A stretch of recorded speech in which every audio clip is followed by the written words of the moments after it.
نحمدہ ونصلی علی رسولہ الکریم۔ امید ہے کہ تمام احباب خیریت سے ہوں گے۔ حضور اقدس صلی اللہ علیہ وآلہ وسلم اور صحابہ کرام رضی اللہ تعالی عنہ اجمعین نے دین کے پھیلانے میں جس قدر تکلیفیں اور مشقتیں برداشت کی، ان کا برداشت کرنا تو درکنار، ان کا ارادہ کرنا بھی ہم جیسے نالائقوں سے دشوار ہے۔ آپ صلی اللہ علیہ وآلہ وسلم کو نبوت مل جانے کے بعد 9 برس تک نبی اکرم صلی اللہ علیہ وآلہ وسلم نے مکہ مکرمہ میں تبلیغ فرماتے رہے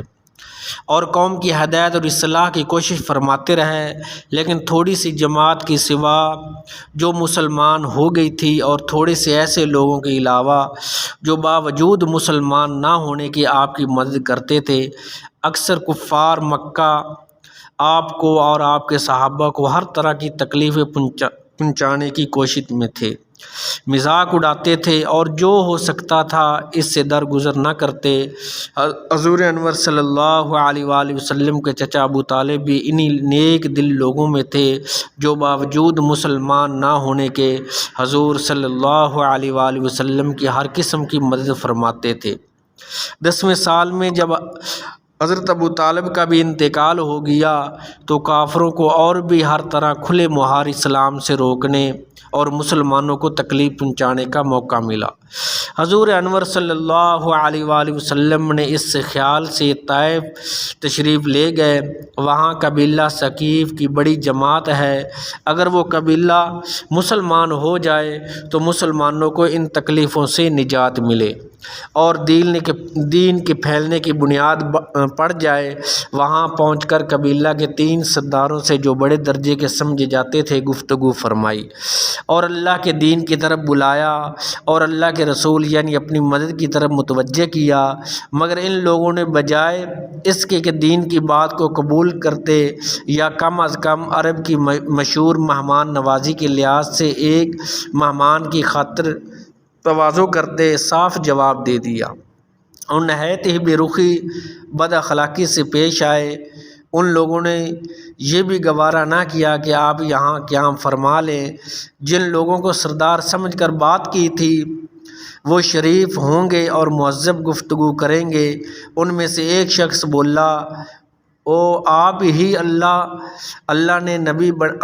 کو اللہ نے نبی بنا کر بھیجا ہے، اور دوسرا بولا، اللہ کو تمہارے سوا اور کوئی ملتا ہی نہیں تھا جس کو رسول بنا کر بھیج دے۔ تیسرے نے کہا، میں تجھ سے بات کرنا نہیں چاہتا اس لیے کہ اگر تو واقعی نبی ہے جیسا کہ دعویٰ ہے تو تیری بات سے انکار کر دینا مصیبت سے خالی نہیں، اور اگر جھوٹ ہے تو میں ایسے شخص سے بات نہیں کرنا چاہتا۔ اس کے بعد ان لوگوں سے نا امید ہو کر حضور انور صلی اللہ علیہ وآلہ وسلم اور لوگوں سے بات کرنے کا ارادہ فرمایا کہ آپ صلی اللہ علیہ وسلم تو ہمت اور استقلال کے پہاڑ تھے، مگر کسی نے بھی قبول نہ کیا، بلکہ بجائے قبول کرنے کے حضور انور صلی اللہ علیہ وآلہ وسلم سے کہا کہ ہمارے شہر سے فوراً نکل جاؤ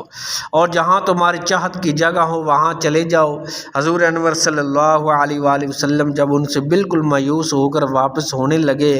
تو ان لوگوں نے شہر کے لڑکوں کو پیچھے لگا دیا، آپ کا مذاق اڑایا، تالیاں بجائی، پتھر مارے، حتیٰ کہ آپ کے دونوں جوتے خون کے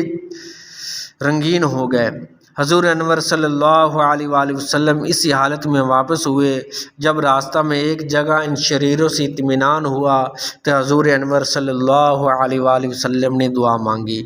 اے اللہ، تجھ ہی سے شکایت کرتا ہوں، میں اپنی کمزوری اور بے کسی کی اور لوگوں میں ذلت اور رسوائی کی، اے ارحم الراحمین، تو ہی ضعفاء رب ہے اور تو ہی ضعفاء کا رب ہے اور تو ہی میرا پروردگار ہے۔ تو مجھ سے کس کے حوالے کرتا ہے؟ کسی اجنبی بیگانے کے جو مجھے دیکھ کر ترس روح ہوتا ہے اور منہ چڑھاتا ہے، ترش روح ہوتا ہے اور منہ چڑھاتا ہے، یا کہ کسی دشمن کے جس کو تو نے مجھ پر قابو دے دیا۔ اے اللہ، اگر تو مجھ سے ناراض نہیں ہے تو مجھے کسی کی بھی پرواہ نہیں، تیری حفاظت میرے لیے کافی ہے۔ میں تیرے چہرے کے اس نور کے طفیل جس سے تمام اندھیریاں روشن ہو گئی اور جس سے دنیا اور آخرت کے سارے کام درست ہو جاتے ہیں، اس بات سے پناہ مانگتا ہوں مجھ پر تیرا غصہ ہو یا تو مجھ سے ناراض ہو۔ تیری ناراضگی کا اس وقت تک دور کرنا ضروری ہے جب تک تو راضی نہ ہو، نہ تیرے سوا کوئی طاقت ہے نہ قوت۔ مالک الملک کی شیان قہاری کو اس پر جوش آنا ہی تھا۔ حضرت جبرائیل علیہ السلام آ کر سلام کیا، سلام عرض کیا، کہا اللہ تعالیٰ نے آپ کی قوم کی وہ گفتگو جو آپ سے ہوئی سنی اور ان کے جوابات سنے، اور ایک فرشتہ جس کے متعلق پہاڑوں کی خدمت آپ کے پاس بھیجا ہے، آپ جو چاہیں اس کو حکم دیں۔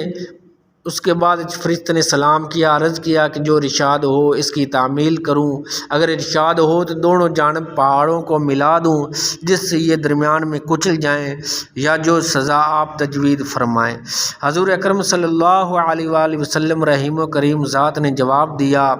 میں اللہ سے اس کی امید رکھتا ہوں اگر یہ مسلمان نہیں ہوئے تو ان کی اولادوں میں سے لوگ ضرور مسلمان پیدا ہوں گے جو اللہ کی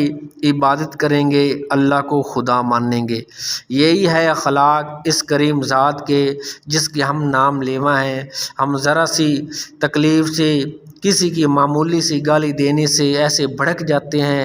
پھر عمر بھر اس کا بدلہ نہیں اترتا، ظلم پر ظلم اس پر کرتے رہتے ہیں اور دعویٰ کرتے ہیں کہ اپنے محمدی ہونے کا، نبی کے پیروکار بننے کا۔ اللہ تعالیٰ سے دعا ہے کہ اللہ تعالیٰ ہمیں اس ذات سے محبوب علیہ السلام کی 100% پیروی نصیب فرمائے۔